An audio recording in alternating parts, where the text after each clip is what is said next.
Meu nome é Marcos, e no ano passado minha esposa Letícia e eu compramos uma casa antiga e isolada no alto das montanhas de Nova Friburgo. Queríamos fugir da cidade, da correria, e começar uma nova vida em meio ao frio, à neblina e ao silêncio da serra.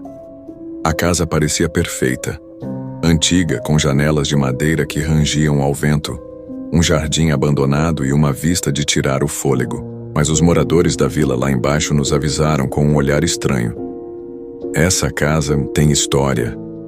Na primeira semana, Letícia começou a ter pesadelos terríveis. Na semana seguinte, nosso tormento teve início. A qualquer hora do dia ou da noite, ouvíamos passos pesados no andar de cima, móveis se arrastando sozinhos e vozes abafadas no meio da madrugada. Certa noite, um copo foi arremessado da pia contra a parede da cozinha e se estilhaçou. Após uma semana, Letícia passou a acordar com hematomas, chorando, dizendo que via uma mulher parada ao lado da cama, sempre em silêncio, sempre observando. Foi então que chamamos Dona Irene, uma médium conhecida na região. Assim que pisou na varanda, seus olhos se encheram de lágrimas. Tem alguém aqui, e essa dor não é de agora. Essa alma está perdida no escuro do umbral desde que morreu. A história por trás da casa era terrível.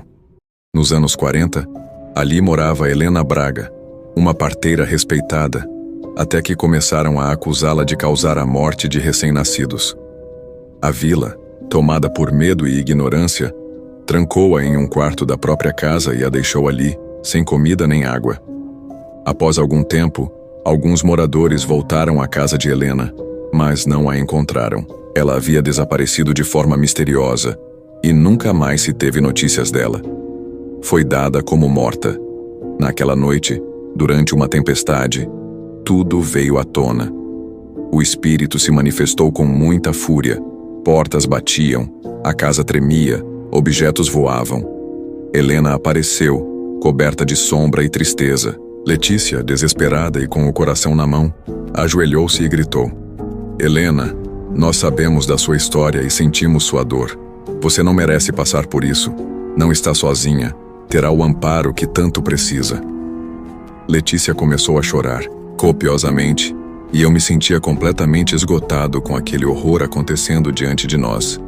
Naquele momento, o silêncio caiu como uma bênção. A sombra de Helena desapareceu e a casa ficou leve. Por 3 dias, desfrutamos de uma breve paz.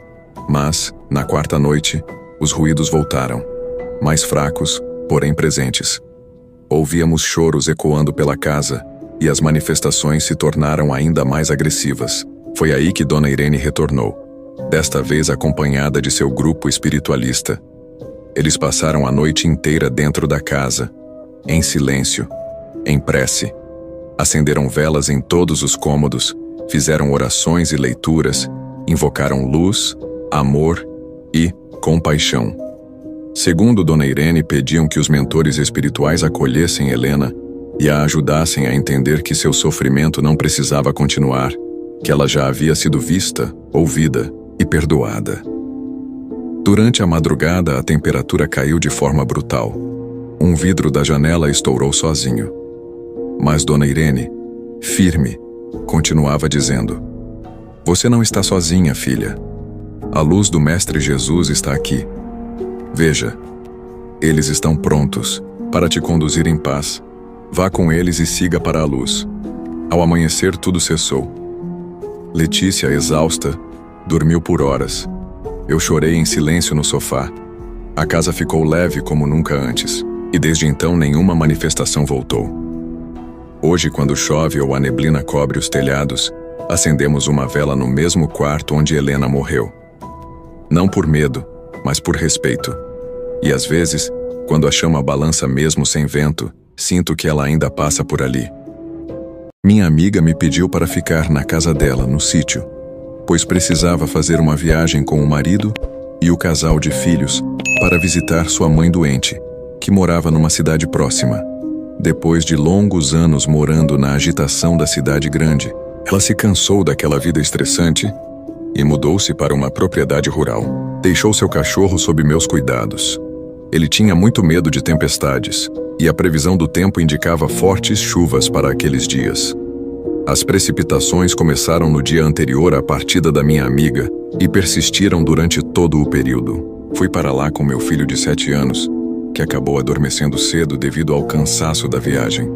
Pernoitei tranquilamente na casa no sábado e, pela manhã, aproveitei para descansar no confortável sofá com um livro, enquanto meu pequeno brincava com alguns joguinhos que havia levado. Sempre apreciei aquele local por ser isolado em meio à vegetação, proporcionando uma atmosfera serena, bem diferente da cidade onde morávamos.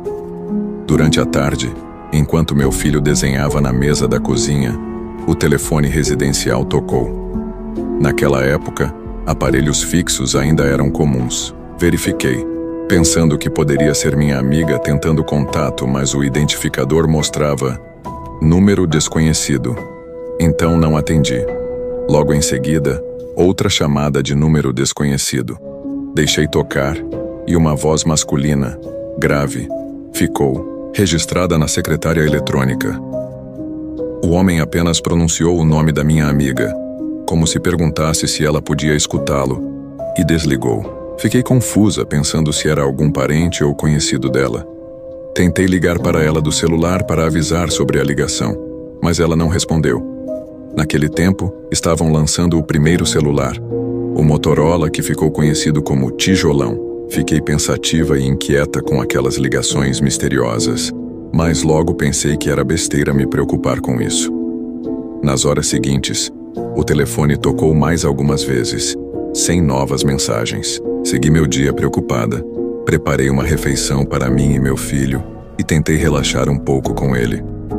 No início da noite, após colocá-lo para dormir, escolhi um filme para assistir no quarto. Durante a exibição, lembrei de verificar a alimentação do cachorro. Desci as escadas e fiquei intrigada ao encontrá-lo imóvel diante da porta principal, fixando o olhar no vão inferior, como se aguardasse que alguém entrasse.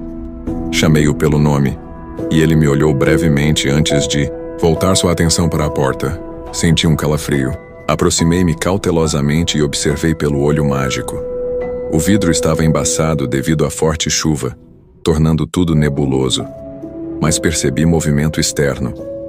Não distinguia claramente, mas havia uma presença na varanda. O medo tomou conta de mim, ainda mais por estar sozinha ali com meu filho dormindo. Continuei observando, tentando identificar melhor aquela silhueta.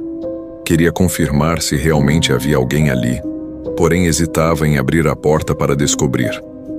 Alguns minutos se passaram sem alterações. Comecei a pensar que estava me alarmando, sem necessidade.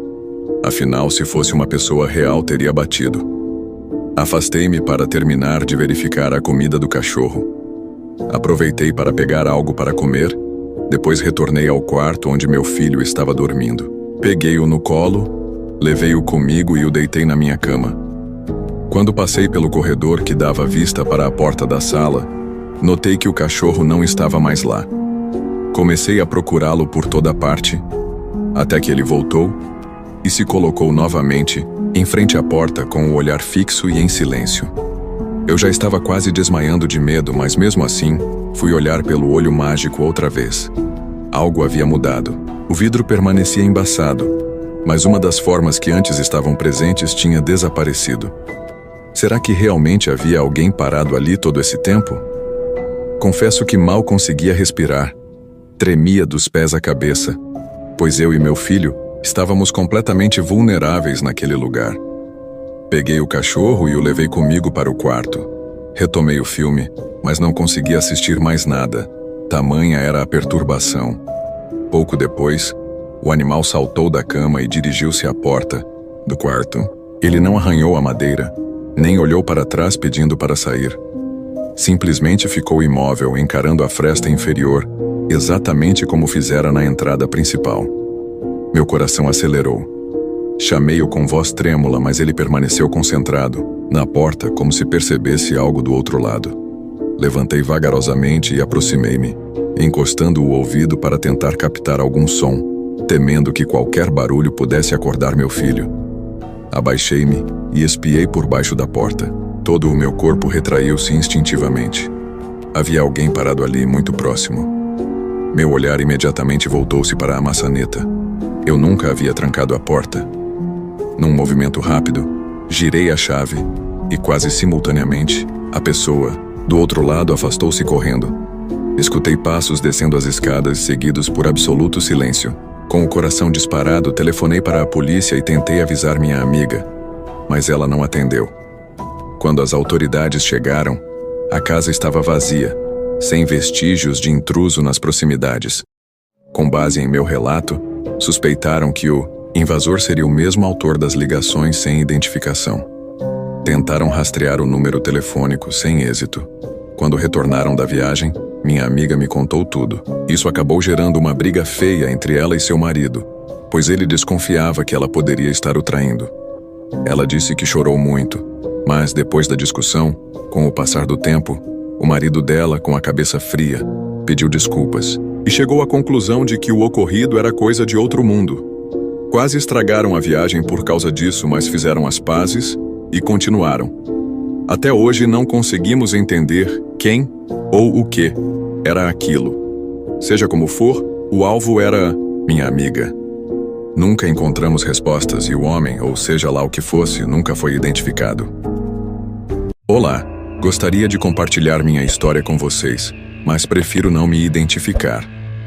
Eu morava numa cidade do interior da Bahia, numa casa antiga, há mais de 10 anos. Nunca fui ligada a nenhuma religião, mas fiz muitas amizades naquela localidade, principalmente com a Denise, minha melhor amiga, e com o pastor Rafael, que liderava uma igreja evangélica. Prefiro não dizer o nome da igreja, mas lá tinha cultos diários, e na sexta-feira era o culto de libertação. O pastor sempre me convidava para ir às reuniões, e eu dizia para ele que algum dia eu iria lá, mas esse dia nunca chegava. Com o tempo, ele se tornou um grande amigo meu e do meu marido, e sempre que passava de carro para ir à igreja, dava uma paradinha rápida lá em casa para tomar um cafezinho com a gente, e sempre refazia o convite. Eu também tinha uma vizinha que me odiava gratuitamente. Nunca havia feito nada contra ela, e não entendia o motivo de tanto ódio. Acredito que ela sentia muita inveja de mim e da minha família.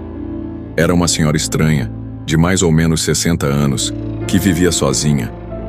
Raramente eu via algum filho vindo visitá-la. Certo dia eu estava chegando do mercado ao entardecer e ela estava no portão. De repente ela me disse furiosa: "Eu vou acabar com você." Fiquei sem entender nada, não respondi. Apenas entrei em casa e fui preparar o jantar.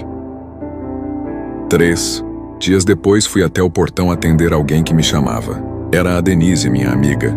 Ela estava perplexa e me perguntou: "Você viu isso aqui?" Respondi: "Isso o quê?" Então ela apontou para um boneco cheio de agulhas, jogado num canto do meu portão. Fiquei desesperada e liguei para o pastor Rafael, já que nem eu nem a Denise tivemos coragem de tocar naquilo e meu marido estava no trabalho. Rapidamente ele veio, olhou, ficou assustado, removeu o objeto e disse: "Agora não posso falar, mas depois precisamos conversar a respeito disso." Nos despedimos e ele foi embora. Denise entrou em casa para conversarmos sobre o ocorrido, e ela propôs que fizéssemos orações fortes por meia hora. Poucos dias depois, começou meu tormento. Passei a ver e ouvir coisas, vozes sussurrando: "Vou acabar com você." E vultos passando rapidamente dentro de casa, mesmo durante o dia. Meu marido começou a ficar preocupado comigo e não entendia o que estava acontecendo. Então ele ligou para o pastor Rafael para combinar uma visita. No dia seguinte, quando meu marido estava de folga, o pastor chegou. Fomos para a sala e conversamos, por um tempo. Ele nos disse que alguém havia feito uma obra maligna contra mim e que eu precisava começar a frequentar os cultos de libertação. Aceitei o conselho dele e comecei a ir à igreja toda sexta-feira à noite. Mas as coisas só pioravam, cada vez mais. Chegou ao ponto de eu ver sombras nas paredes e objetos se movendo sozinhos. Até que, numa sexta, meu marido foi chamado para fazer um plantão noturno. E quando percebi que ficaria sozinha, me desesperei e liguei para minha amiga Denise. Ela prontamente atendeu meu pedido e foi dormir lá em casa. Quando ela chegou, jantamos e depois fomos para a sala assistir a um filme. Mas de repente todas as lâmpadas começaram a piscar e logo se apagaram completamente. A escuridão da sala parecia engolir tudo ao redor. Podíamos ouvir apenas a nossa respiração acelerada e os estalos das estruturas antigas da casa. Mas mesmo sem luz, sentíamos. Algo ainda estava lá, presente, observando. O ar se tornou quase irrespirável. Era como se cada partícula estivesse contaminada por algo invisível e maligno. De repente, uma cadeira foi arremessada contra a parede com violência. Denise gritou. Eu a segurei com força, tentando protegê-la, mesmo que por dentro eu estivesse à beira do colapso. Ela me implorou. Liga para o pastor Rafael, pelo amor de Deus. E assim fiz. Rapidamente ele chegou em casa e acendeu uma vela que havia trazido consigo. Então ele começou a marchar pela casa, recitando o Salmo 91 em voz alta, e depois começou a orar forte. Sua voz era firme, como se confrontasse a entidade diretamente. E foi nesse momento que a manifestação ganhou uma nova forma. Uma figura surgiu no corredor, feita de sombras densas, com um rosto distorcido e olhos que pareciam duas fendas incandescentes. Caminhava lentamente em nossa direção. A casa tremia com cada passo. Não olhem nos olhos dele, gritou o pastor Rafael. Mas era tarde demais. Um segundo de contato visual foi suficiente para que minha mente fosse invadida. Vi imagens que não eram minhas, sacrifícios e rituais macabros, gritos abafados por paredes de pedra e um círculo de velas negras. Senti meu corpo começar a ceder, como se ele estivesse tentando entrar em mim, tomar o meu lugar. Gritei sem saber se era em voz alta ou apenas dentro da minha cabeça. Pastor Rafael correu até mim, pressionou um crucifixo contra minha testa e pronunciou uma frase em latim que parecia queimar o ar ao nosso redor. A figura urrou, um som feito de vozes sobrepostas, como um coro de tormento, que fez os vidros das janelas vibrar. Aquilo recuou, e por um momento, tudo ficou em silêncio. Aproveitamos o breve instante de calmaria para reforçar as orações. Denise acendeu mais velas na sala, e o pastor me pediu que segurasse o crucifixo com força, como se fosse a única barreira entre mim e o abismo. Estamos perto do fim, ele disse, mas ele vai tentar mais uma vez. E tentou. Sentimos a casa tremer como se fosse um terremoto de leve intensidade. Um cheiro de coisa podre invadiu o ambiente, e as vozes voltaram, agora mais intensas, mais numerosas, cada uma trazendo uma sensação diferente de agonia. Me senti cercada por 1000 presenças, mesmo estando em apenas uma sala. O pastor Rafael não parava de orar. Cada palavra parecia arrancar algo da entidade, que se contorcia em dor. A figura sombria começou a se dissolver no ar, mas não sem lutar. De repente ela se lançou em minha direção. Senti como se fosse ser rasgada em pedaços. Meu corpo inteiro congelou. Mas uma luz surgiu do crucifixo, forte e quente, e a entidade foi repelida com violência, como se fosse feita de poeira e vento. O grito que ela soltou ecoou por toda a casa, subindo pelas paredes, escapando pelo telhado. A pressão no ar desapareceu, e a sensação era de libertação. Ficamos em silêncio por alguns minutos. No final de tudo, o pastor Rafael caiu de joelhos, exausto. Denise chorava baixinho, e eu só conseguia respirar. Respirar de verdade. O mal havia sido expulso. Nos dias seguintes a casa estava diferente, mais leve, mais silenciosa. Consegui dormir uma noite inteira sem interrupções. Denise voltou à sua rotina, embora ainda me ligasse todos os dias. Pastor Rafael disse que agora eu estava segura, mas que eu deveria manter orações constantes. Disse que mesmo o mal tendo sido banido, as cicatrizes espirituais ainda existiam. O que me confortava era saber que não estava mais sozinha, que havia enfrentado algo inimaginável e sobrevivido. Foi Deus quem venceu aquela guerra espiritual, para mim. Quanto àquela senhora estranha, em menos de 3 meses veio a falecer misteriosamente. Oi, meu nome é Carla. E se você acha que tudo que envolve o sobrenatural só existe em filmes, eu sugiro que ouça com atenção o que eu tenho para contar. Porque o que aconteceu comigo foi real. Não é exagero, não é invenção. É uma cicatriz que carrego na alma até hoje. Essa história começa quando finalmente consegui realizar um sonho que parecia distante. Comprar minha primeira casa própria. Era um sobrado antigo, cheio de charme, com janelas de madeira e uma escada de ferro batido que rangia só de olhar. Ficava num bairro calmo de Curitiba, cercado por árvores altas e ruas silenciosas. Um lugar perfeito. Ou pelo menos, foi o que pensei.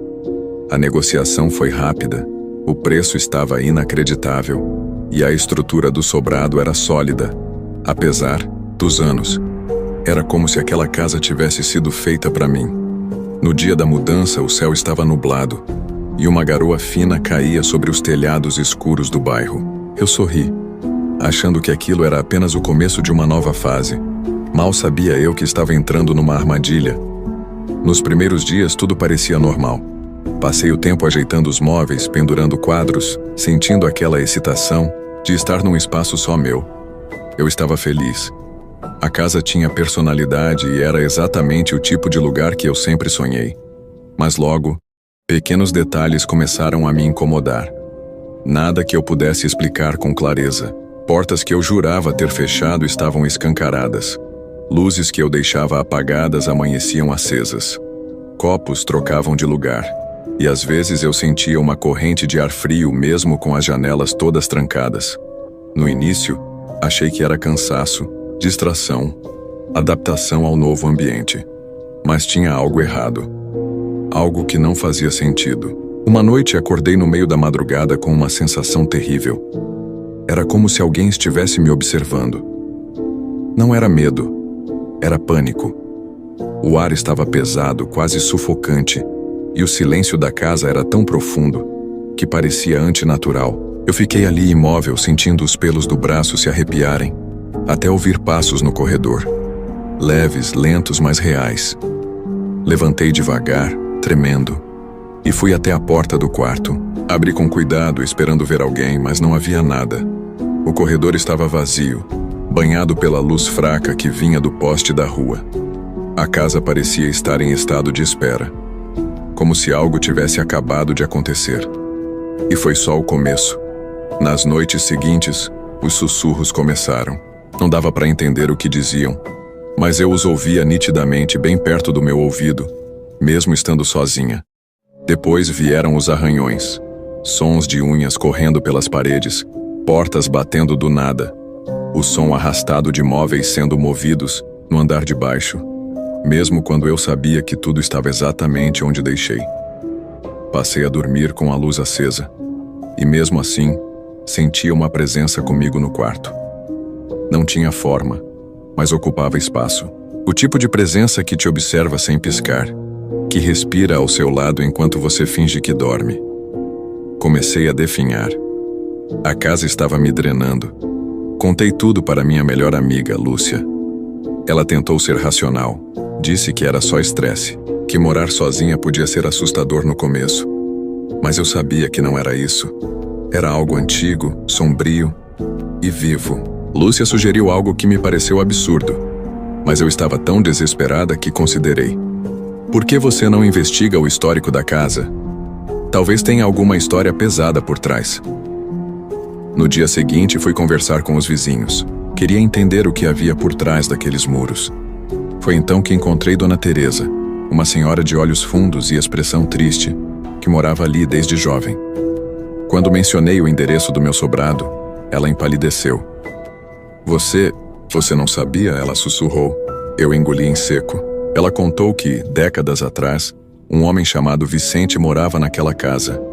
Recluso, estranho e, dizem, envolvido com rituais.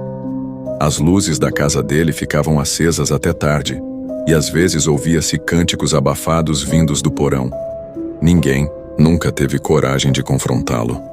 E um dia, ele simplesmente desapareceu. Nunca mais foi visto. A polícia investigou, mas o caso foi arquivado por falta de provas. Desde então, ninguém ficava muito tempo naquela casa. Vizinhos relatavam gritos, vultos, vozes. Uma mulher que morou ali antes de mim passou apenas 2 meses antes de se mudar às pressas. E ninguém nunca soube o motivo. De volta ao sobrado, tentei manter a calma, mas tudo piorou. Uma noite acordei sem conseguir me mexer. Estava completamente paralisada, os olhos fixos no teto. E foi aí que vi uma sombra parada no canto do quarto. Ela não se movia, apenas me olhava. Eu sentia como se estivesse sendo devorada por dentro. Minutos depois, consegui me levantar, gritando, chorando em desespero. No espelho, meu rosto parecia envelhecido. Minhas olheiras estavam profundas e minha pele, pálida. Aquela casa estava me consumindo. Resolvi sair. Dormi na casa da Lúcia por alguns dias. Mas a sensação me seguiu. Senti que algo tinha se ligado a mim. Algo que eu não entendia. Um dia, enquanto buscava alguns pertences, vi o porão do sobrado aberto. Eu nunca tinha mexido ali. Desci os degraus de concreto cobertos por poeira, com a lanterna do celular, tremendo nas mãos. E o que encontrei me tirou o fôlego. No canto do porão havia círculos riscados no chão com símbolos que eu nunca tinha visto. No centro, uma cadeira de madeira com amarras nos braços. O ar ali era irrespirável, e pela primeira vez eu soube com certeza. Alguém havia feito coisas horríveis naquele lugar. Rituais, invocações, sacrifícios. Saí correndo dali, sem olhar para trás. Desde então, nunca mais voltei. Vendi a casa com a ajuda de um corretor e me mudei para longe. Mas a verdade é que às vezes, quando estou sozinha, ainda ouço os sussurros. Às vezes, acordo com aquela mesma sensação de estar sendo observada, como se o que estava naquela casa tivesse vindo comigo. Em 1990, em um bairro tranquilo de Belo Horizonte, minha infância foi marcada por algo que até hoje me arrepia só de lembrar. Eu tinha apenas 10 anos, mas as lembranças daquela época são tão vívidas que parecem ter acontecido ontem. Minha família sempre foi católica. Acreditávamos em Deus, sabíamos que o mal existia, mas nunca pensamos que ele pudesse entrar em nossa casa. Tudo começou quando uma vizinha da frente, frequentadora de um terreiro de candomblé na rua, pediu à minha tia, que morava nos fundos da casa da minha avó, para guardar alguns armários de cozinha num quarto vazio. Ela disse que era só por um tempo, até o casamento da filha. A minha tia, sem pensar 2 vezes, aceitou. Mas a curiosidade foi maior. Ela abriu as portas dos armários e, naquele instante, algo foi libertado. A partir daí, a vida da nossa família começou a desmoronar. As filhas da minha tia, ainda bebês, passaram a adoecer constantemente. Meu tio não tinha mais paz. Era hospital, médicos, exames, todos os dias. E minha mãe começou a mudar, de forma assustadora. Antes, uma mulher tranquila passou a beber descontroladamente. Não era vinho, não era cerveja, era cachaça, das mais fortes. E quando não tinha, ela bebia até álcool puro. Eu e meu irmão, crianças, éramos forçados a comprar a bebida para ela. E o pior era vê-la cambaleando pela casa, rindo sozinha, murmurando palavras estranhas, preparando comidas que nunca tínhamos visto antes e passando dias sem tomar banho. Certa vez, criei coragem e perguntei o que estava acontecendo. Ela me mandou calar a boca, com uma raiva que nunca tinha visto nos olhos dela. Aquilo me quebrou por dentro. Decidi que nunca mais compraria bebida para ela e convenci meu irmão a fazer o mesmo. Mas naquele fim de tarde, quando recusamos o pedido dela, minha mãe enlouqueceu. Pegou um cinto e veio para cima da gente. Foi nesse momento que meu pai chegou. Ele se colocou na nossa frente e um copo lançado por ela estourou no braço dele, cortando fundo. Minha mãe desmaiou logo depois. No dia seguinte, acordou sem lembrar de nada. Nada. Nem do que tinha feito, nem do que havia dito. E cada vez mais, parecíamos estar perdendo ela para alguma coisa que não entendíamos. Foi então que uma vizinha muito querida, Dona Lourdes, que todos chamavam de Vó Lurdinha, procurou minha avó. Ela era espírita kardecista, tinha dons mediúnicos e vestia-se sempre de branco. Disse que uma presença muito sombria estava rondando nossa família e que, se nada fosse feito, uma tragédia aconteceria. Uma semana depois, minha mãe acordou, fez arroz com abóbora, uma comida que ela nunca tinha preparado, e insistiu que eu comesse. Recusei. Foi quando ela começou a rir, alto, com uma voz rouca e animalesca. Gritava que queria o coelhinho branco dela, que queria o arroz dela. Achando que era uma brincadeira, ri também, mas logo percebi que não havia nada de engraçado naquilo. Desesperado, meu pai nos colocou no carro e correu para a casa da minha avó.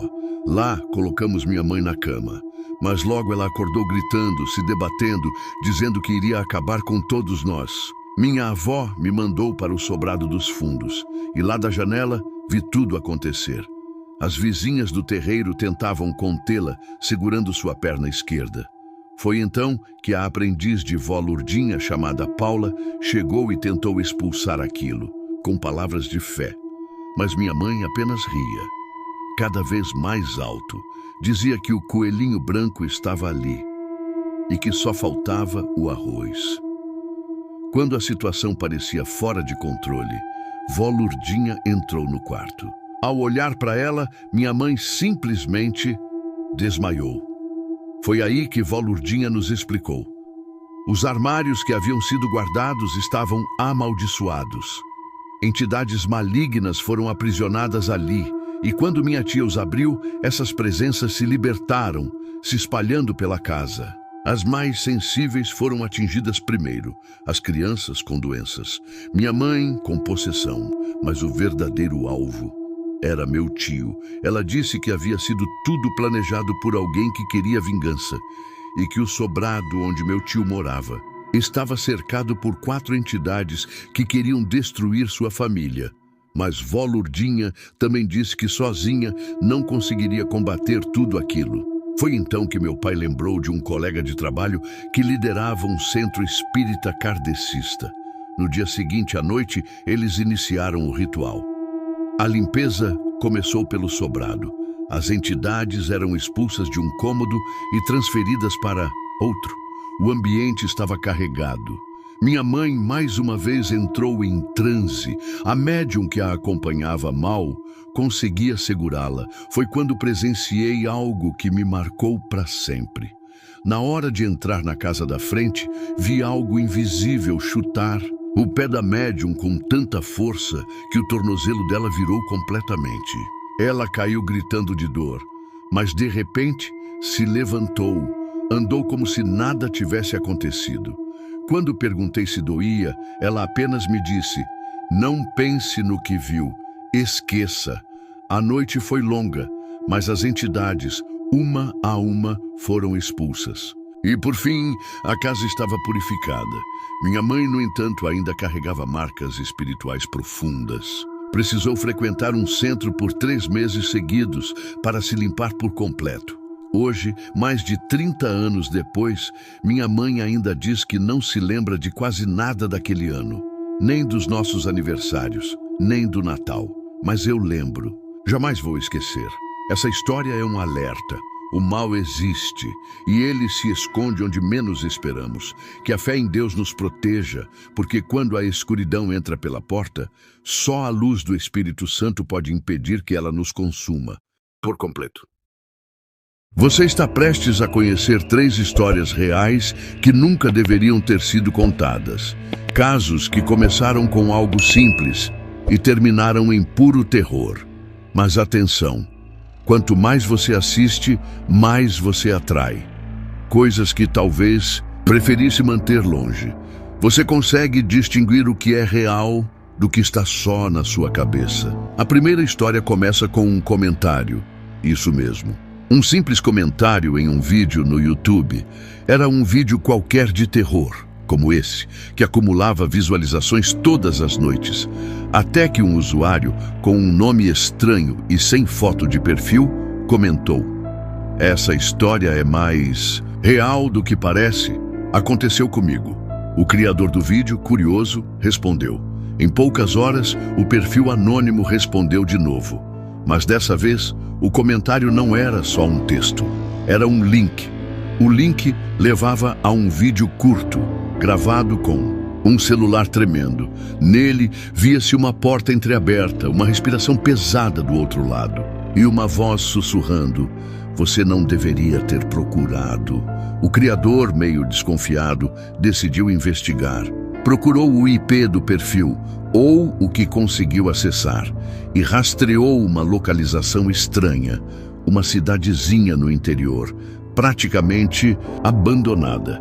Dias depois, o canal começou a receber comentários de perfis diferentes, mas todos com a mesma mensagem: "Agora ele sabe quem você é." O criador, nervoso, fez uma live contando tudo, e no meio da transmissão, as luzes do quarto começaram a piscar. A imagem congelou por um segundo, e então apareceu um frame distorcido com o rosto de alguém ou de alguma coisa. Nunca mais houve atualizações no canal. A conta ainda existe, mas os vídeos sumiram. Só restou o primeiro comentário, aquele que dizia: "A história é mais real do que parece." História número 2. Ela vem de um relato enviado por uma jovem chamada Lívia. Lívia morava com os pais em um prédio antigo, no centro da cidade. O tipo de lugar que parece ter parado no tempo. Um elevador barulhento, escadas em espiral e corredores sempre meio úmidos. Mas o pior estava no 6º andar, ou como os moradores chamavam, o andar mudo. Ninguém morava ali. Todos os apartamentos estavam vazios. E ainda assim, às madrugadas, vinham sons, passos, arranhões, sussurros. Lívia conta que uma noite, enquanto voltava da faculdade, o elevador parou sozinho no 6º andar. As luzes dentro piscaram e a porta se abriu lentamente. Ela conta que viu um corredor completamente escuro, mas no fim dele, uma porta se abriu sozinha. Lívia apertou o botão para descer desesperadamente, mas o elevador não se movia. Uma figura apareceu à distância, baixa, com um vestido branco, imóvel. A figura começou a andar lentamente em direção ao elevador, mas não fazia barulho. Era como se seus pés não tocassem o chão. Quando ela finalmente conseguiu sair do andar, correu até o apartamento dos pais, trancou a porta e ficou em silêncio. Mas desde aquela noite, o espelho do banheiro começava a embaçar, mesmo sem banho quente. E sempre aparecia escrita a mesma frase: "Você olhou para mim." Lívia e os pais se mudaram no mês seguinte. Mas até hoje, ela jura que ainda ouve os mesmos sussurros, especialmente quando passa por espelhos escuros. Agora, a terceira história. Essa foi enviada por um rapaz chamado Caio, estudante de cinema. Ele participava de um projeto experimental de curta-metragens, onde os alunos deviam gravar e editar vídeos com temáticas de suspense. A proposta era simples: gravar cenas com baixo orçamento, preferencialmente em casa. Caio decidiu gravar uma simulação de atividade paranormal. Ele usou a câmera do notebook para registrar a sala do apartamento durante a noite. Deixou gravando e foi dormir. Na manhã seguinte, começou a editar o material. Nos primeiros minutos, nada fora do normal. Mas por volta das 3h17 da madrugada, ele notou algo estranho. Um vulto passando rapidamente atrás do sofá. Caio, achando que era reflexo ou erro na gravação, deu zoom. Era uma figura humanoide, escura, mas com olhos extremamente brancos. A figura parava, olhava diretamente para a câmera e desaparecia. Assustado, Caio mostrou o vídeo para os colegas da turma. Eles acharam que era uma edição bem feita, mas Caio sabia que não havia incluído nenhum efeito. Ele decidiu gravar outra noite. Dessa vez, com 2 câmeras, uma na sala e outra apontada para seu quarto. Na manhã seguinte, ao revisar o vídeo, algo o fez congelar. Enquanto dormia, a figura apareceu novamente, mas dessa vez estava parada aos pés da sua cama, por mais de 7 minutos, imóvel, observando. Caio parou o projeto, abandonou o curso e foi morar com os avós no interior. Ele nunca mais gravou nada, mas compartilhou os vídeos em um fórum de cineastas. Poucos dias depois, a conta foi banida. Alguns usuários conseguiram baixar os arquivos, mas todos que assistiram até o fim disseram a mesma coisa. No fim do vídeo, ela sorri. 3 histórias, 3 experiências reais que desafiam a lógica. O comum entre elas? Tudo começou com algo simples. Um clique, um olhar, uma decisão. E às vezes, é só isso que o desconhecido precisa para entrar. Se você chegou até aqui, talvez tenha sentido algo, um arrepio, uma sensação de que algo está atrás de você. É só imaginação, certo? Ou talvez